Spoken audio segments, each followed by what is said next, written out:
Hey everybody. So, as always, I'm just thinking, but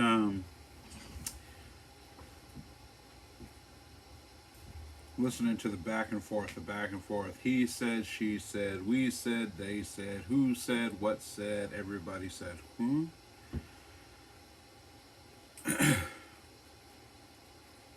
The two sides. There's a book I'm reading right now,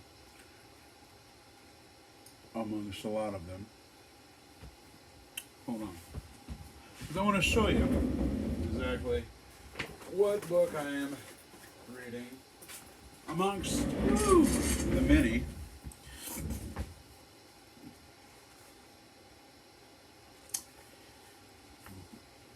American History in Black and White, David Barton.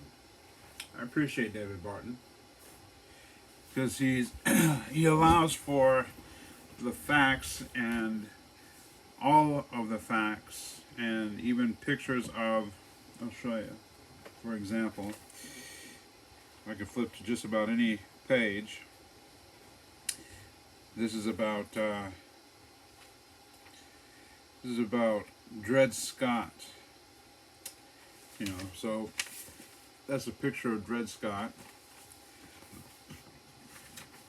And then a picture of the Democratic decision to keep slavery going in America. And he goes on in the book. I would encourage you, honestly, to read the book. As a matter of fact, I'm going to read a portion so that if there's anybody that wants to comment on this, they can comment within the framework of the context of what I'm reading historically and not based upon feeling. At any rate, I'm going to read this portion. Before I read it, just keep in mind that it's not. I care very little what side you're on, whether you're a Democrat, or Republican, or Libertarian, or whatever party you decide to be a part of. But if you're an American, we have something in common. And I hope that would be the primary thing that we go off of, that we're American and that we're dealing with philosophies and ideologies right now that in some ways are, or in real ways are at war with each other, but also cannot groove together with Americans who want to be American. The Democratic platform of the year took an opposite position, strongly defending slavery and warning all efforts of the abolitionists are calculated to lead to the most alarming and dangerous consequences, and all such efforts have an inevitable tendency to diminish the happiness of the people. That's cited as 58. So what I want to do right quickly is go to, if I can find 58. I mean, dude has done ridiculous amounts of work on this. So I'm going to go to 58. McKee, the national platform, Democratic platform of 1856, page 91. That's where you can find it at. So I want to quote that so that when you go looking for it as a due diligence, you'll look at it. Anyways, amazingly, according to the Democrats in 1856, ending slavery would not only be dangerous, but would also ruin the happiness of the people. Despite such clear differences, the Republicans lost that election. The next year, 1857, a democratically controlled Supreme Court delivered the Dred Scott decision, declaring that blacks were not persons or citizens, but instead were property and therefore had no rights. In fact, quoting from that infamous decision, Democrats on the court announced that, quote, blacks had no rights which the white man was bound to respect, and that the Negro might justly and lawfully be reduced to slavery for his benefit, end quote. Where's that at? That is quote 60. I told you I'm gonna quote, go to his sources, so that I'm pointing out rightfully what has been said. Now that is the Dred Scott at 407, 1856. You can definitely look that up. I'll say that again. Dred Scott at 407, in parentheses, 1856. Now, in the 1860 presidential election, Republican Abraham Lincoln ran against Democratic U.S. Senator Stephen Douglas of Illinois. Both parties again issued platforms. The Republican platform of the 1860 blasted both the fugitive slave law and the Dred Scott decision, and announced its continued intent to end slavery and secure equal civil rights for black Americans. On the other hand, the Democrats, in their 1860 platform, supported both the fugitive slave law and the Dred Scott decision. In fact, Democrats even handed out copies of the Dred Scott decision along with their platform to affirm their belief that it was proper to have slavery and to hold African Americans in bondage. Now, this picture right here, there we go.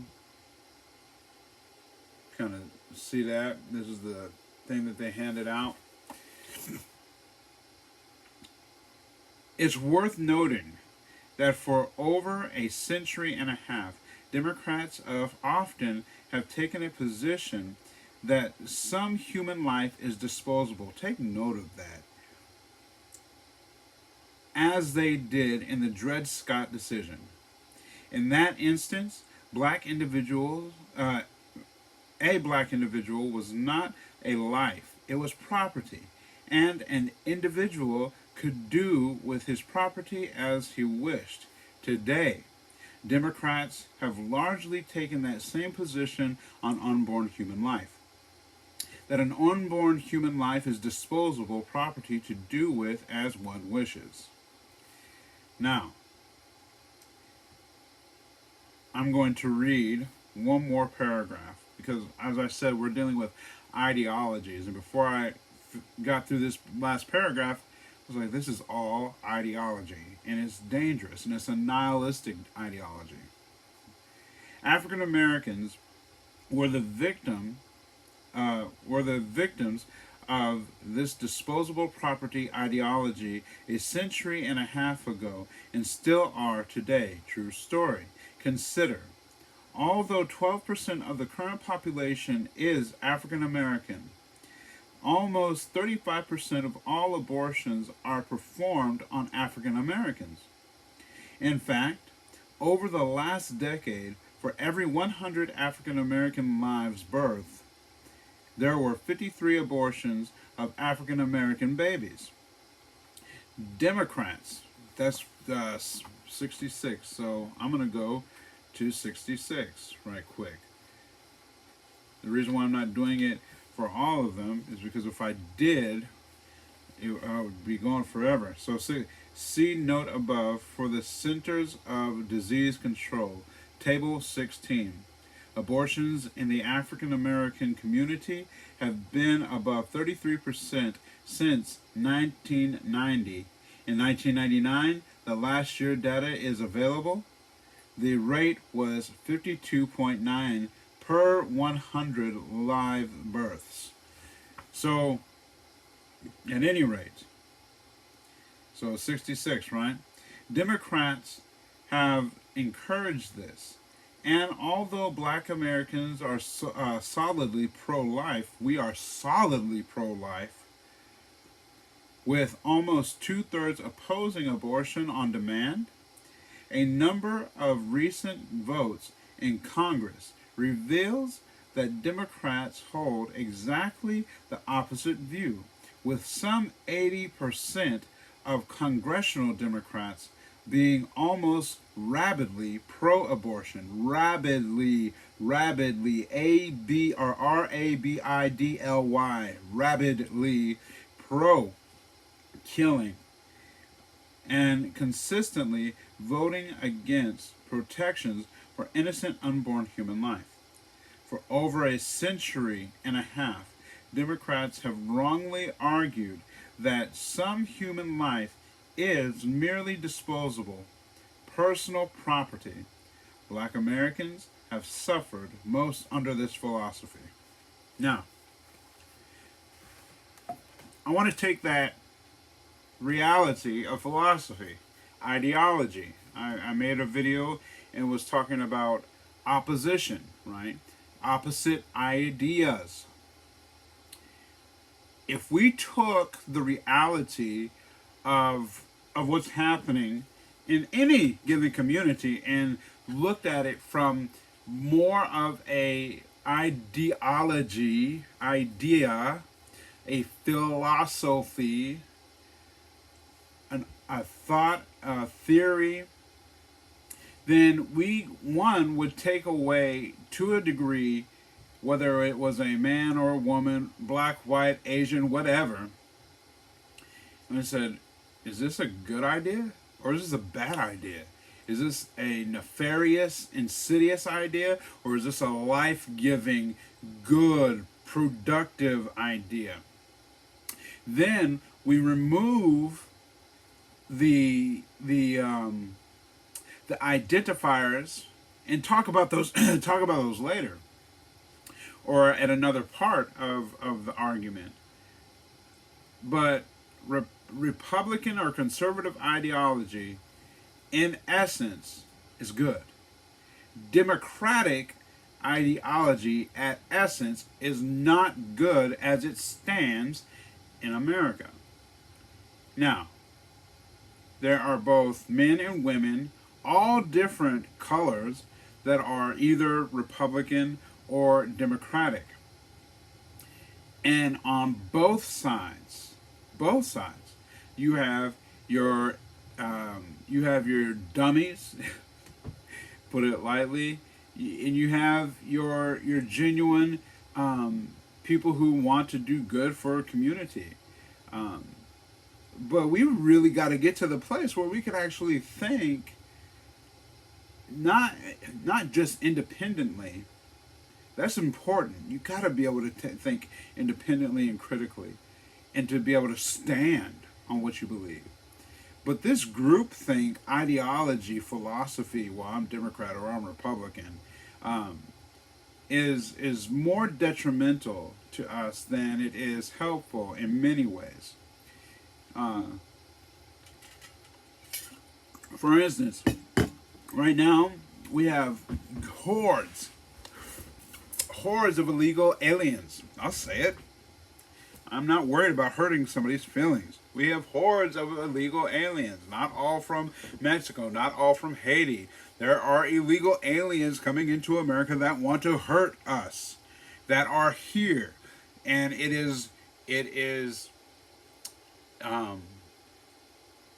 pure ignorance and pure vicarious theory that really has us saying, well, let's just let everybody in because we're American and because we're so spoiled in America. We got what we want, when we want, how we want, whenever we want, on demand. Everybody else should have that too, but that's not American. That really is not. America was founded on hard fought for rights. To be free. And those things, those rights have been protected for a long time, but as of now, they're not being protected. They're being thrown out of the window, quite honestly. And not everybody that is coming to America as an illegal is coming because they want to be an American. I am for. Look. I'll say it like this. One of my who's going to be my sister-in-law soon, right? We were having a conversation the other day, and she was sharing with me how she came as an illegal alien from another country, right? Because they were escaping tyranny there, and it's funny because we have tyranny here now. But she was explaining to me what she was coming from. And I was explaining to her some of my things that have happened to me as a black man here in America, right? And she works hard. I mean, she's got her education. She's got more education than I do, right? But she's going for it. She's an American. She has asylum the right way, not this hokey stuff that Camel Toes and Joseph are talking about. They're she has it the right way, and she's doing it. She's an American. I'm proud of her. I will stand next to her, and I will stand next to any man or any woman that is coming for that wants to be an American and work hard and build up a family and build up the land and build up these, and take on these hard fought for rights. I am not for, like, let's just let everybody in, and then, like, the people that want to come in and destroy the fabric of our country, man, kick rocks, bro, or sis. If that's what you want, then you shouldn't be here.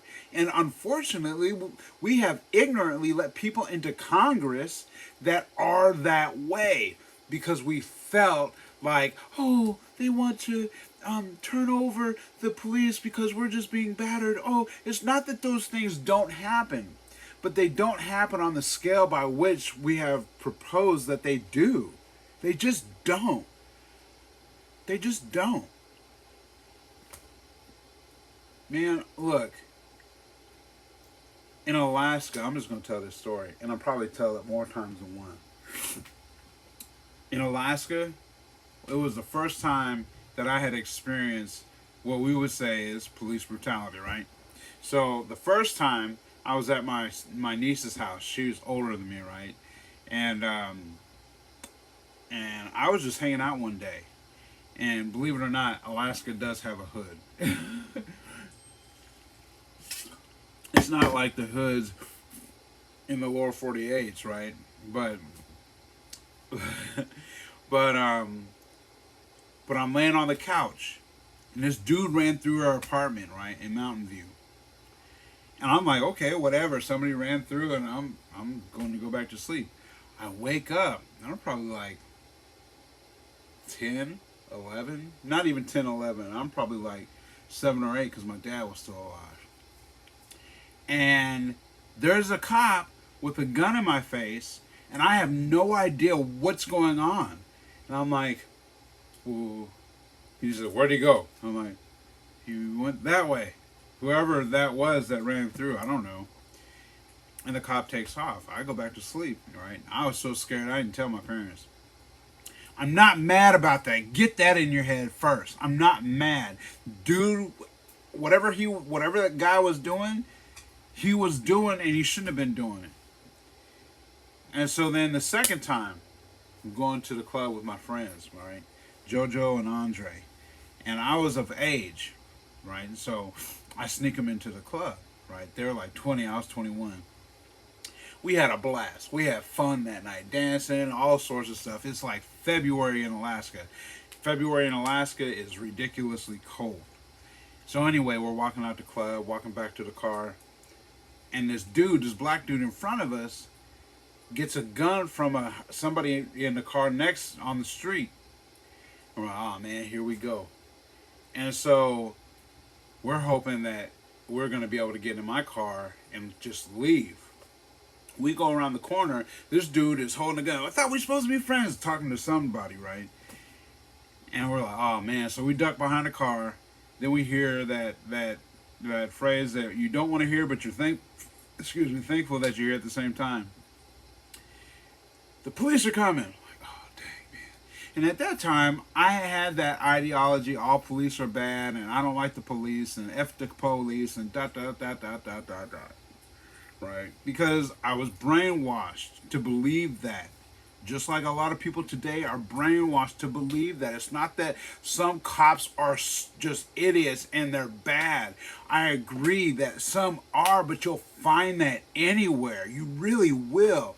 In any profession. Sometimes people are just jackasses. And so anyway, we get up. The dude's gone somewhere. We don't know where he's at. We're walking. All of a sudden, pop, pop, pop, pop, pop. So we start, doing a brisk jog. I'm like 400 pounds. So I'm like, whoo, whoo, whoo, whoo. We get in the car, and my heater doesn't work, right? And so, and at the time, I didn't have a license. And I told my friend, I was like, hey man, if, sorry y'all, got one of my glasses are slipping. I tell him, I was like, hey, so if the cops come and they stop us, right, I'm just backing my car out for you, right? He's like, all right. So I got my boy JoJo in the back, my boy Dre in the side, and I'm going. And then we see that infamous light, and the cop, shine light. And I'm like, dang. I'm like, okay, I'm just going to drive slow, and hopefully they'll just let us go, right? Driver, turn your engine off. Put your hands up. I'm like, here we go again. And so, because I used to do stupid stuff often, man. But none of the cops were ever, I never, until that day, experienced, stuff like that. Except for the time that I wasn't doing anything stupid I just told you about. But, stop, got my hands up, and I'm telling the cops, sir, my hands are tired. We've been at the club all night, having fun. I can't keep my hands up. Can I put them down? Keep your hands up. And I'm like, sir, can I please put my hands out the window so you can see them? I'm tired. I can't keep them up. Yeah, put them out the window. So I put them out the window. Dre's on the phone with his girlfriend. JoJo's in the back. JoJo stutters. And I'm like, it's okay, bro. It's okay. I turn, and there's three shotguns and 6 handguns on me. About no more than 2.5, 3 feet away. I remember it like it was yesterday. Anyway, now I'm like dazed, like, what did I do? What did I do? I've never been in this situation. What did I do?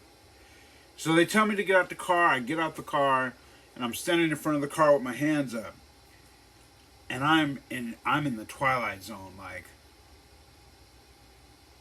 And the thing that triggers my hearing is, driver, if you don't turn around, we will kill you. What did I do? What did I do? I didn't do it. What did I do? And so they had me lift my shirt up and turn around so they see that I don't have any weapons. Mind you, I'm in the alleyway. It's February. It's snow everywhere. Put your hands behind your back and walk to us slowly. So I put my hands behind my back and I'm walking slowly. Like, what in the world is going on? And I slip on the ice. And I have to catch myself. I'm the big dude, right? Or I was a big dude.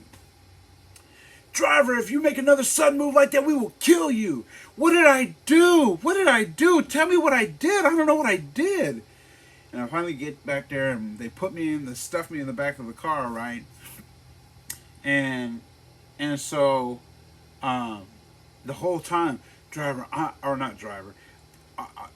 sir, I'm scared. I don't know what I did. I can't breathe. This is before Mike Brown and all that crazy. I literally couldn't breathe. And I'm like, I don't know, I'm scared that I'm gonna have a seizure. I don't know what's going on. Please just let me out, and you can keep the cuffs on me. I'm not going anywhere. I said this literally. You guys have guns. I'm not going anywhere. And so he tells his partner, well, you go on the other side and you push them out over there like they're gonna give birth to me, right? And he goes to the other side, and his partner, boom, pushes me. and my right knee cracks the metal frame of the car. And then I just, you need to calm down. I ain't calming down for nobody, blah, blah, blah, blah, blah. And I start cussing them out and everything. And they finally take the handcuffs off me. And I look around, and there's blacks, there's whites, there's natives, there's Polynesian, there's Filipino. Alaska's very diverse. Believe it or not, it is. It's not just white folks up there. But I'm the only one in the car because I matched the profile of the shooter. Now, was that fair? It wasn't fair in the moment because I had no idea what was happening. I knew that somebody had shot a gun, and that's all I knew.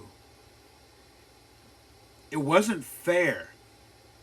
But they didn't mistreat me like they mistreated a lot of other folks, black, white, and otherwise.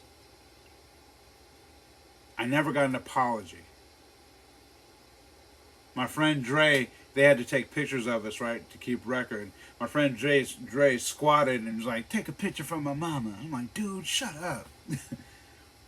That stuck with me for a long time. For a long time. That happened in 2001.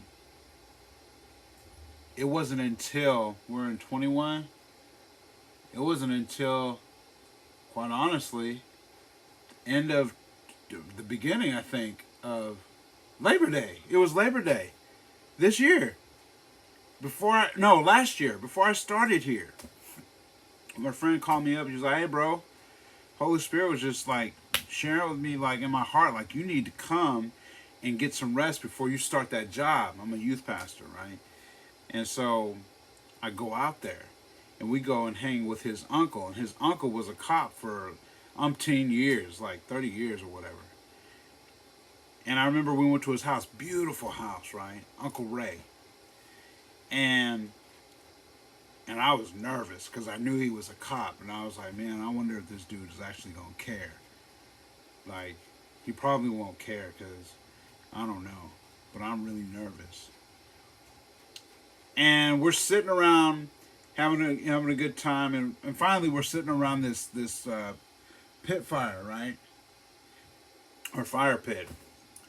And my brother's wife, Mandy, right? She was saying something, we were laughing, and then Uncle Ray said something, and I was like, huh? And no joke, Holy Spirit, like, just, God gets our attention. It's not that God has jokes.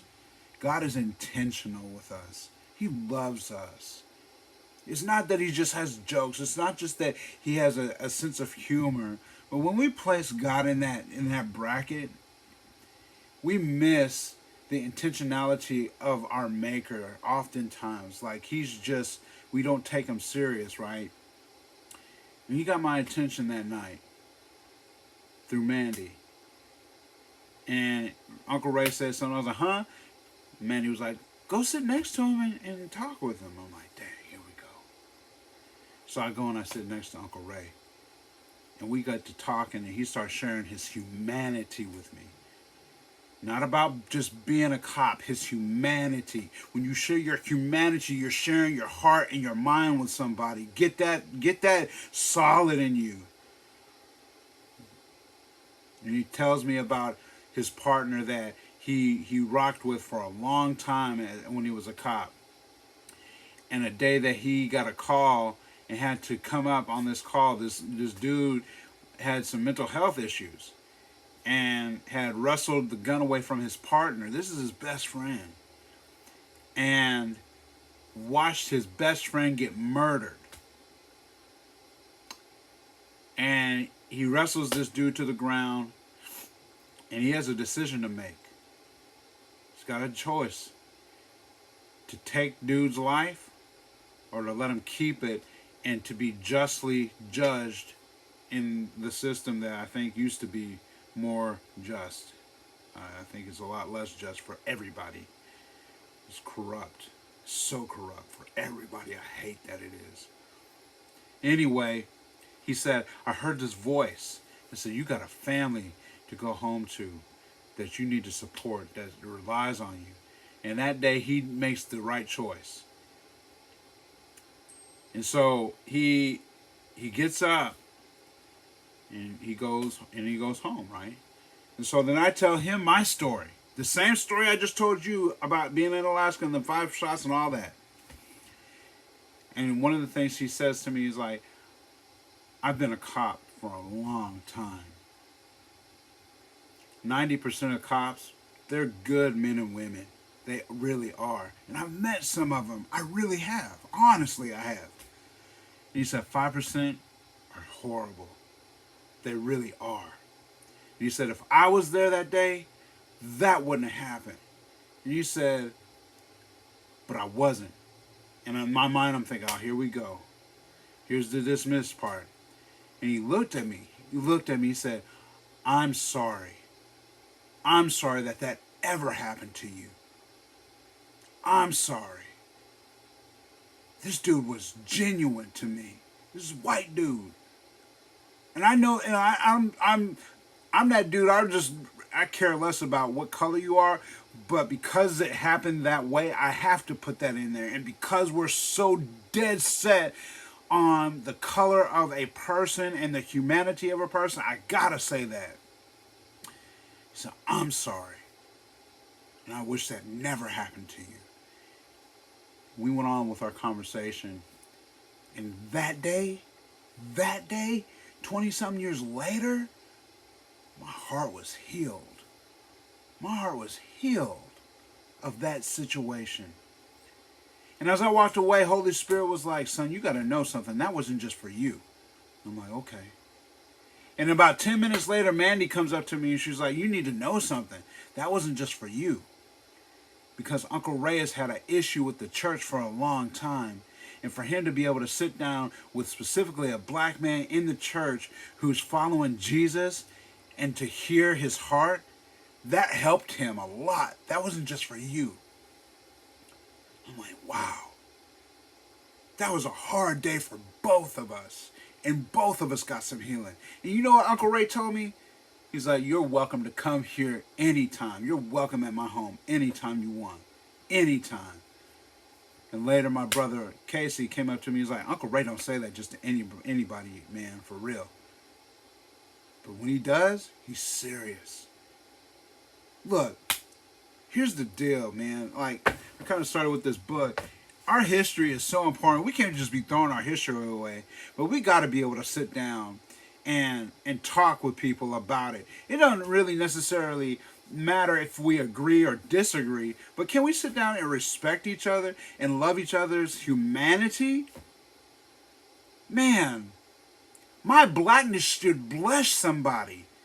And their whiteness, their yellowness, or whatever, Asian, Polynesian, don't be offended. Just like, here's your humanity. There's something we got to give to each other. And these dudes and ladies that are in power in this country right now, they don't care about your humanity. They don't care about my humanity.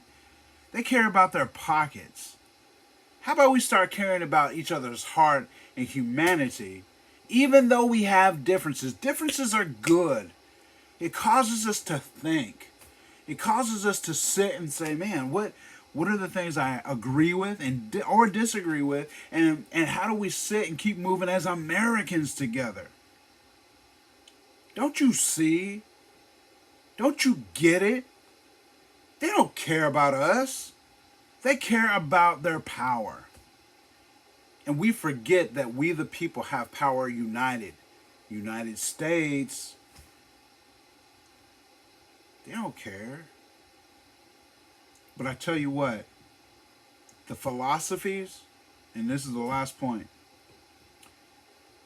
the philosophy that's ruling the day is nihilism, is Marxism. Marxism and nihilism, eugenicism or eugenics movement, it wants to destroy the humanity of a person. That's it. It doesn't care about color. It doesn't care about gender. It doesn't care about women, men, women. It cares about destroying people. And how do you destroy people the best? It's by getting people to turn themselves in on each other to destroy each other. And it just, the ideology sits back and is like, got him. We got an enemy. You can't see him, but he uses the heart. He does. He does. I'm not your enemy. You're not my enemy. We may do things that we don't like. We can sit and talk about it. But I'm not your enemy. You're not mine. So how about we stop treating each other like enemies? How about that? How about we treat each other as Americans who have different thoughts, different opinions, different ideas? I'm a black man. I'm a Christian man. I'm an American man. We got men and we got women. How about we be American and we walk with each other regardless of our thought processes? How about that?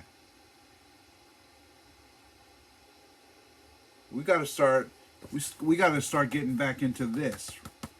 There's some groups in America that want us to do this all the time. And if I could paint my hand white, here we go. Look, they want us to do this. They want us to do this. You know why? Because as long as we're doing this, they get this. They get stronger. Let's make them weaker by becoming stronger together.